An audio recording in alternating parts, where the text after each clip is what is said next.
नाही, मी जास्त वेळ नाही बोलणार. मला फक्त एवढंच एक आठवण शेअर करायची होती. मी या नाटकाचं वाचन ऐकलं होतं. नीरज शिरवईकर, लेखक दिग्दर्शक, तेव्हा साहिलचं काम मला विचारलं होतं मंगेश दादा आणि लीनाने. सो पहिलं रीडिंग मी ऐकलं होतं आणि मला खूप आवडलं होतं नाटक. आणि फक्त तेव्हा काहीतरी सिरियल चालू होती, माझी मुलगी लहान होती, त्यामुळे तारखा काहीतरी मॅनेज नाही झाला आणि ते राहिलं. पण रोहन, आउटस्टँडिंग काम केलंस तू, म्हणजे ना आउटस्टँडिंग.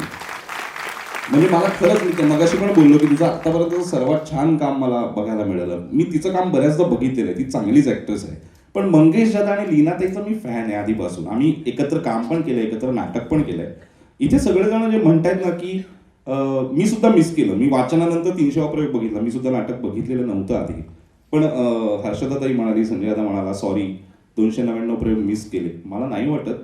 हा पहिलाच प्रयोग असल्यासारखी एनर्जी आहे या माणसांची यार. मी नाही मिस केला पहिला प्रयोग.